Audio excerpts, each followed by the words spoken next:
हरियाणा का मानना था, उग्राह साहब कह के गए, चंदोली जी कह के गए, और भी बहुत सारे नेता हैं वो यहाँ पर आके गए, लेकिन वो कह के गए कि हमें खुशी है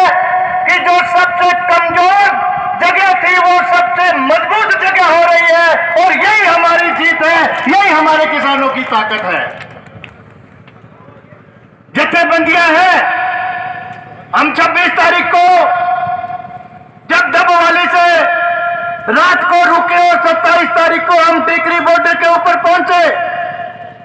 और काफिला इतना लंबा था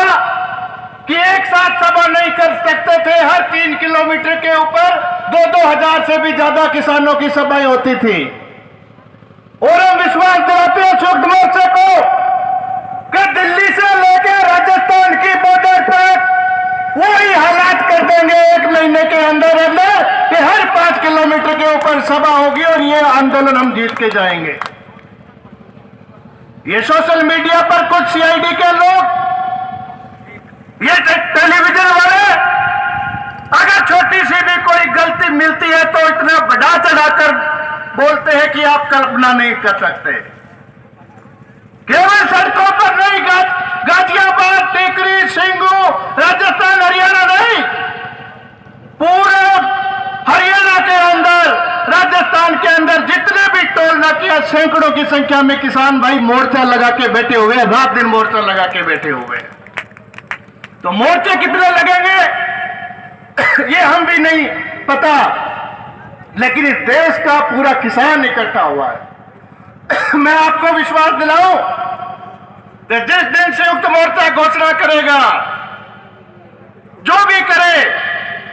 और हमें पता है कि वो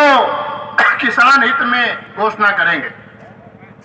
और उस दिन। मेरा नाम रामनिवास कुकड़ा है और मैं राजस्थान के बीकानेर ज़िले से आता हूँ। एक किसान परिवार का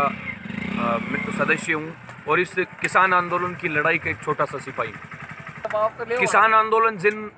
2 मुख्य मुद्दों को लेकर चल रहा है, उसमें हमारी पहली मांग तो है कि सरकार जो किसानों के विरोध में बिल लेकर आई है वो तीनों बिल वापस ले, और दूसरी हमारी मांग है एमएसपी की, न्यूनतम समर्थन मूल्य की गारंटी सरकार दे। सरकार उन दोनों ही विषयों पर चर्चा न करके किसानों को गुमराह करने की कोशिश कर रही है, इसलिए बार बार हमारे जो किसान प्रतिनिधि मंडल है वो वार्ता के लिए भी मना कर रहे हैं, वो दूसरी चीज़ें बता रहे हैं, दूसरे लाभ किसानों को बताने की कोशिश कर रहे हैं। लेकिन किसान प्रतिनिधि मंडल जब भी केंद्र सरकार के मंत्रियों के साथ बैठकर वार्ता करते हैं तो वो बार बार इसी बात का जिक्र करते हैं कि देश की सरकार से जो हमारी मांग है, उन मांगों के मुद्दों पर सरकार चर्चा करे, लेकिन सरकार इन मुद्दों से हटकर दूसरी बातों पर चर्चा करने की कोशिश कर रही है, जिसका मुख्य उद्देश्य ये है कि वो आंदोलन को तोड़ना चाहते हैं। किसान रात दिन खेत में काम करता है, सर्दी में, गर्मी में भी, और वो कभी भी अपनी खेती को, किसानी को छोड़कर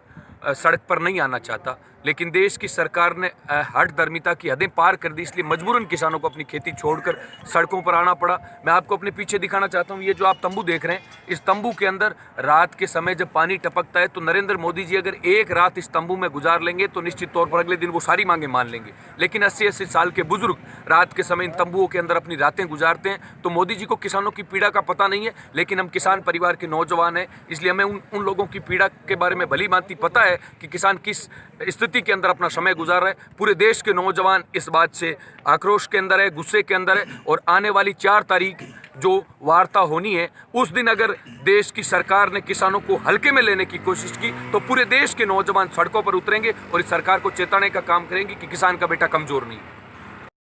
आप सभी से अपील की जाती है कि आप हमारे न्यूज़ चैनल को सब्सक्राइब जरूर करें।